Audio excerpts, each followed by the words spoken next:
I'm Howard Hale, and thanks for joining me for today's edition of the Horseman's Corner. On the program today, first half of the program, we're going to be talking about an upcoming sale. That's really going to be a good one coming up on September 11th. And then on the second half of the program, we'll be talking first with Jan Parker from Billings Livestock about their sale that went on last weekend. And boy, it was a good one. And then we'll be talking about some fjord horses with a young lady who's raising some fjord horses in Colorado. So let's get right into today's program and get this ball rolling. With us on the program today, J.D. Lauing, Lauing Ranch at Blunt, South Dakota. Quarter horses, that's part of your operation up there, and you guys have a sale coming up in the not-too-distant future, along with 5 other breeders. Talk about that a little bit, would you? Yeah, the sale is the Blue Valentine and Driftwood Heritage Production Sale. It's September 11th, 2021 at the Ozark Empire Fairgrounds in Springfield, Missouri. Sale starts at 11 a.m. Preview starts at 9 a.m. We will have phone bidding, and it will be on DB auctions. There's 6 other breeders. There'll roughly be 60, 65 head horses in there. We're getting everything put together. The sale catalog will be out mid-August. Been getting the pictures and all of that stuff this year. I expect everybody to bring a nice selection of horses. There'll be some dandy good riding geldings in there. Be some brood mares, weanlings. From a lot of good stallions. We'll be offering some by Blue Fox Hancock, formerly owned Kisa quarter horse stallion, and then we also leased Mr. Junewood from Mr. Sam Schultz too from Kisa quarter horses. So we'll have some babies sired by them, plus the other stallions that we've had in the past, like Bonnie Blues and the J.M. Rowdy Blue Haze of ours, and then the other folks, they're breeding stallions and stuff. So there'll be a lot of color. All horses will be 5-panel tested, and they will be 5-panel in through the testing or through parentage verification. There's going to be one lot in there that is for kids bid only, lot number 40. It will be for kids that are 16 years old and younger to bid on. It will come with a 1-year AQHA youth membership, and the kids will need to be present to bid on it. We're putting it in there and tell kids to bring your money, have permission from your parents or your guardian, and whatever it brings, it will sell. Do you have to, are there any steps they have to take before they come to the sale to let them know that they're under 16 or under? No, there isn't. I mean, we're kind of going off from just trusting people that, they're 16 and under and have their parents' permission. They're going to have to get there somehow. And don't know how much it will bring, if it will be very little or if it will end up bringing more, and it doesn't really matter. It's just something to get kids involved, and horses give them something to do, and we've kind of felt that it will be a success. If it teaches one kid responsibility, if we continue to do this in years to come, if it keeps or teaches a kid or two some responsibility and keeps them from, getting in trouble somewhere down the line or giving them something to do, that we figured it would be well worth it. Lauing Ranch will be the one donating the colt for the kids' bid this year. It was one of those deals. I've never seen it in another sale, Howard. And when I was about 13 years old, I went to a sale. I picked out a couple fillies. I had to bid on them, which I knew how auctions worked and stuff, but it was a little bit intimidating when I had to bid against adults and everything else. My dad kind of walked me through it and everything else, and I thought it was pretty neat when the papers came back and they were in my name. So I had people come up to me after the sale and say, young man, did you buy lot number? And I said, yes, sir, I did, and they told me you bought the 2 nicest fillies in the sale.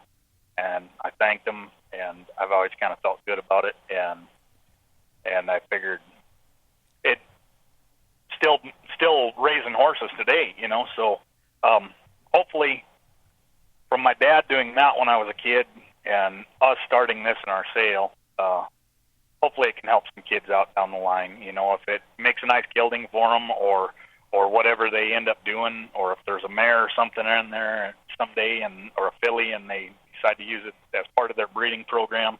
We still have a couple of those mares that go back to one of the two mares that I bought when I was just a kid in our program. Well, this is an interesting feature, and one that's going to give some young person a really good opportunity to own a good horse with maybe not as much bidding competition as they otherwise would have. That's correct. And the auctioneer, I'm sure, will slow it down a little bit, and just want it to be a fun experience for the children and give them an opportunity to have something if they were there and if they've been saving their money, if it brings $20 or if it brings $200 or if it brings $1,500. I mean, whatever it brings, it's selling. And just hope we have fun with it, and I hope the people enjoy the horse.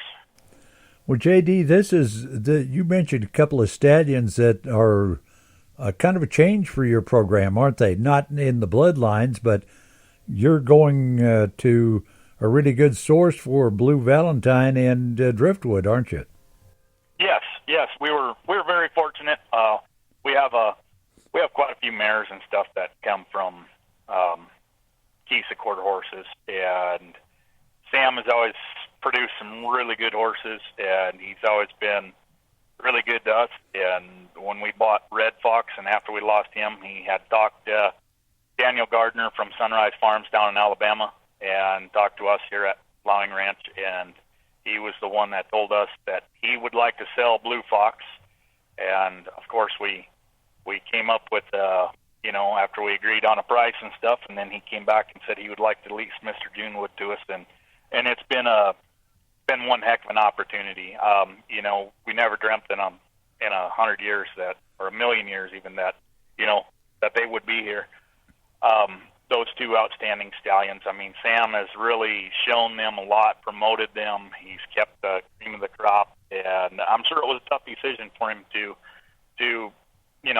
get rid of them, and he did hang on to them for a little while after his dispersal sale.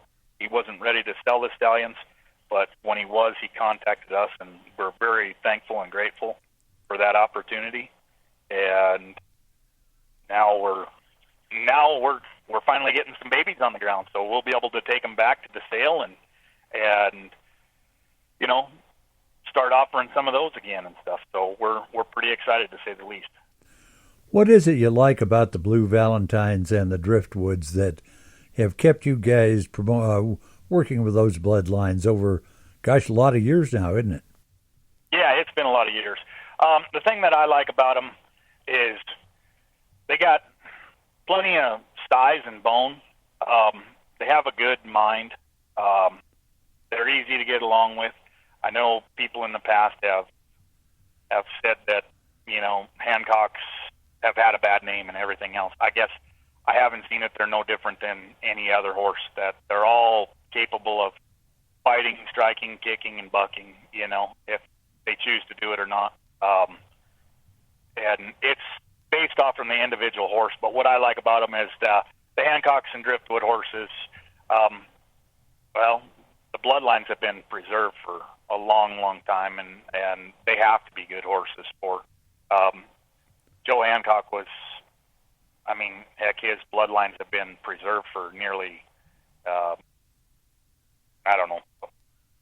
closer to 100 years than not, So those horses have to be good horses, and a lot of people have liked them. But they have the size, the bone, they have the mental ability, they have the physical ability. They're good, honest, all-day ranch using horses. And typically through the Joe Hancock, our lines basically come through Blue Valentine. The Driftwood lines we've had a little bit in some of our mares, but we're starting to dabble a little bit more. It's been a golden cross. for years crossing the Blue Valentine on the Driftwood. And Sam did a wonderful job doing it. He promoted them. Those crosses work.